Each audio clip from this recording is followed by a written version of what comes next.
कैसे हो आप सब लोग। आज हम करने वाले हैं chapter 2 of the economics, that is the central problems of an economy. इसमें मैं आज आपको पार्ट 1 में इकोनॉमिक प्रॉब्लम और सेंट्रल प्रॉब्लम ऑफ इकोनॉमी बताने वाला हूँ। ज़्यादा लंबी वीडियो नहीं है, यही रहेगा। बहुत इंपॉर्टेंट टॉपिक है और आता है। बड़ी वीडियो इसलिए नहीं बनाता हूँ सो दैट कि आप एक एक टॉपिक को आराम से समझ सको। पार्ट 2 में मैं आपको पूरा का पूरा वन शॉट पीपीसी कर्व का देने वाला हूँ, production possibility curve, that is पूरा वन शॉट दूंगा उसमें, सो दैट कि आपको सारा का सारा समझ में आ जाए। जो लोग चैनल पे नए हैं सब्सक्राइब कर दीजिएगा, क्योंकि commerce, accounts, economic, business studies तीनों की वीडियोस आपको एक्सक्लूसिव मिलेगी और प्लेलिस्ट भी बनी हुई है। ये आपको इकोनॉमिक्स का सारा कहीं ढूंढने की जरूरत नहीं है। 11 की इकोनॉमिक्स की प्लेलिस्ट में जाइएगा, वहाँ आपको वीडियो मिल जाएगी। चलिए बिना टाइम को वेस्ट किए हुए शुरू करते हैं फिर अपना topic, central problems of an economy.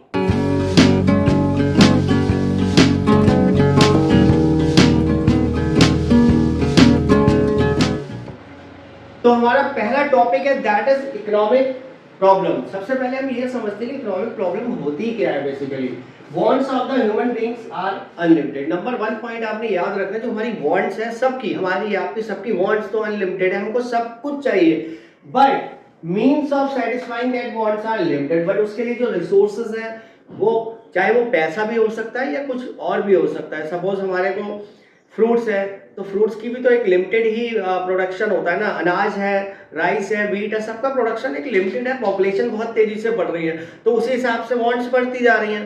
तो दो बातें आपको ध्यान रखनी कि हमारी वॉन्ट्स जो है वो अनलिमिटेड है और रिसोर्सेज जो है वो लिमिटेड है। So it is not possible for an economy, यानी कि जो हमारा देश है, कंट्री है, उसके लिए ये पॉसिबल नहीं है कि एवरीथिंग, हर चीज, हर बंदे को हर चीज दे सके। So it becomes necessary for the economy. तो इसलिए जो देश है उसके लिए जरूरी हो जाता है कि चॉइस करना कि वो कहाँ पे प्रोडक्शन करे या देश का पैसा कहाँ लगाया जाए जहाँ पे ज्यादा से ज्यादा लोगों को बेनिफिट हो सके। तो economic problem we mean problem of choice. तो अगर हम इसको ये कह दें कि इकोनॉमिक प्रॉब्लम जो है वो प्रॉब्लम ऑफ चॉइस है तो गलत नहीं होगा। And problem of economical uses of the scarce resources. Scarce मतलब कमी, लिमिटेड। तो जो हमारे रिसोर्सेज है उनको इकोनॉमिकल वे में यूज करना, यानी कि अच्छे से यूज करना, that is the economic problem. तो यही हमारी इकोनॉमिक प्रॉब्लम है जो प्रॉब्लम ऑफ चॉइस है। आई थिंक समझ में आ गया होगा। फिर से एक बार शॉर्ट में, वॉन्ट्स हमारी अनलिमिटेड है और रिसोर्सेज जो है वो हमारे लिमिटेड है, तो उसके लिए हमें क्या है, प्रॉब्लम ऑफ चॉइस होता है, वही इकोनॉमिक प्रॉब्लम होती है। यही इसके कॉजेज है। एक बार और रिवीजन हो जाएगा आपका, फटाफट मैं आपको बता देता हूँ ज्यादा टाइम ना लेते हुए। इसमें आप कॉजेज में पहला पॉइंट लिखोगे अनलिमिटेड वॉन्ट्स। हमारी वॉन्ट्स जो है वो अनलिमिटेड है और कोई भी पर्सन अपनी वॉन्ट्स पूरी नहीं कर सकता और ये वॉन्ट्स बढ़ती भी जा रही है, डे बाय डे बढ़ती भी जा रही है। अगर आज से आप 10 साल पहले देखो, लैपटॉप ज्यादा लोगों के पास नहीं थे, एंड्रॉइड फोन ज्यादा लोगों के पास नहीं थे, लेकिन आज सबके पास है, एंड्रॉइड्स भी हैं और लैपटॉप्स भी बढ़ते जा रहे हैं। इसी तरीके से हर चीज को आप देख सकते हो, चाहे वो कार्स हैं, चाहे वो स्कूटर्स हैं, मोटरसाइकिल्स हैं, कुछ भी है, हर चीज डे बाय डे बढ़ती ही जा रही है। तो हमारी अनलिमिटेड वॉन्ट्स है बढ़ती जा रही है। लिमिटेड और स्केर्स मींस जो हमारा दूसरा पॉइंट था कि हमारे पास रिसोर्सेज लिमिटेड है। स्केर्स का मतलब होता है कमी होना किसी चीज पे, जहां पर कि डिमांड तो ज्यादा है, where demand is more but then supply, supply कम है। ठीक है, याद रहेगा आपको ये बात कि अनलिमिटेड वांट्स एंड लिमिटेड, ये स्केर्स मींस हमारे। And last point alternative uses, ये बहुत इंपॉर्टेंट है, ध्यान दो आप। जो हमारे पास रिसोर्सेज है उनके भी अल्टरनेटिव यूजेस है और वहीं से प्रॉब्लम ऑफ चॉइस आती है कि मैं कहाँ यूज करूं। सपोज एक एग्जांपल देता हूं मैं आपको, ये है मिल्क का, जैसे मैंने यहाँ दिया, आप भी लिख के आना। मिल्क को आप कई जगह यूज कर सकते हो, आइसक्रीम बनाने में भी, चीज बनाने में भी यूज कर सकते हो, टी बनाने में भी और रसगुल्ला बनाने में भी, तो दही बनाने में भी आप यूज कर सकते हो। Lot of uses are there alternative. तो चॉइस क्या होती कि मुझे कहाँ पे, मुझे क्या चाहिए, मुझे चाय पीनी है तो मैं मिल्क को टी में यूज करूंगा। और हलवाई है जैसे वो कहाँ यूज करेंगे, वो रसगुल्ला बनाने में यूज करेंगे, चीज पनीर बनाने में यूज करेंगे। तो डिपेंड करता है कि उसका अल्टरनेटिव यूजेस में से हम यूज कहाँ करेंगे जहाँ की हमें मैक्सिमम सेटिस्फैक्शन मिलेगा।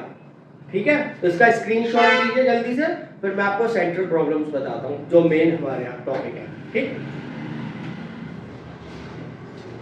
तो नेक्स्ट टॉपिक है हमारा that is central problems for economy में, कि मेन हमारी सेंट्रल प्रॉब्लम इकोनॉमी की है क्या, जो कि हमारे चैप्टर का नाम है। बहुत ध्यान से समझिएगा, जस्ट 2 मिनट में आपको सारा का सारा मैं ये क्लियर कर देता हूँ, that is very easy also.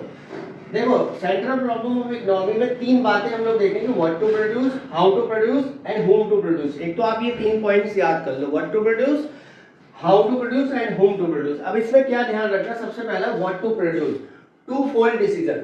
इसमें दो बातों को डिसीजन लिया जाता है सबसे मेन। वो क्या है, पहली बात ये है कि first the economy has to decide what goods to be produce. What goods मतलब या तो कंज्यूमर गुड्स बनाएंगे वो, और या फिर कैपिटल गुड्स, यानी कि कैपिटल गुड्स में आते हैं मशीन्स वगैरह, जितनी भी मशीन्स हैं, ट्रैक्टर्स हैं, मोटरसाइकिल्स हैं, कार्स हैं, ये सब आते हैं कैपिटल गुड्स में। और कंज्यूमर गुड्स में क्या आता है, शुगर या व्हीट। तो हमें क्या प्रोड्यूस करना है, क्योंकि हमारे पास में जो रिसोर्सेज है वो तो लिमिटेड है, तो उसी में से हम लोगों को प्रोड्यूस करने गुड्स।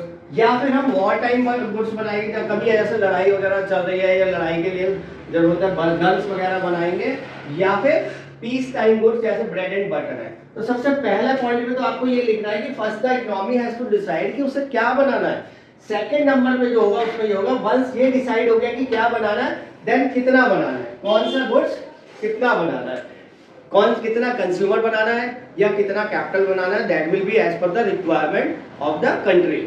ठीक, पहला point clear, what to produce. Second, how to produce. अब जब ये डिसाइड हो गया कि क्या बनाना है, तो टेक्निक, इसमें हम मेन बात करेंगे टेक्निक की। टेक्निक क्या लोगे आप, देखो दो टेक्निक्स होती हैं, या तो लेबर इंटेंसिव या कैपिटल इंटेंसिव। लेबर इंटेंसिव में लेबर ज्यादा यूज की जाती है, when more labour is used less machines, that is called the labour. और इसका रिवर्स अगर कर दोगे आप, व्हेन मोर लेबर यानी कि व्हेन मोर कैपिटल यानी कि मोर मशीन्स आर यूज, जिनके पास में पैसा होता है वो मशीन्स लगा लेते हैं, तो ये होता है।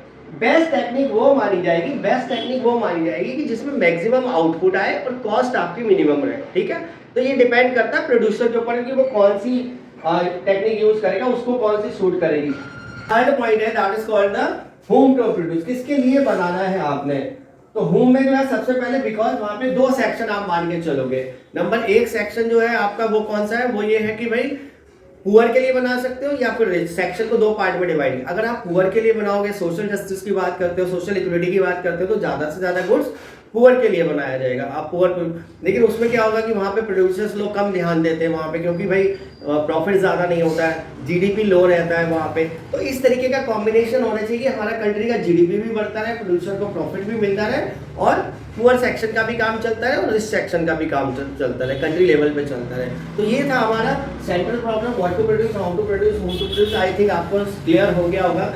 नेक्स्ट जो पार्ट में लेके आने वाला हूँ उसमें मैं आपको पीपीसी कर्व बताने वाला हूँ कि पीपीसी कर्व बेसिकली होता क्या है। ठीक है, तो आप इसको बहुत ध्यान से, जो लोग नए चैनल को सब्सक्राइब जरूर कर दीजिएगा, सो दैट कि वो पार्ट आपको मिल जाए। मिलते हैं फिर नेक्स्ट वीडियो में। वीडियो अच्छी लगी हो तो लाइक भी कर देना जाते जाते। ठीक है।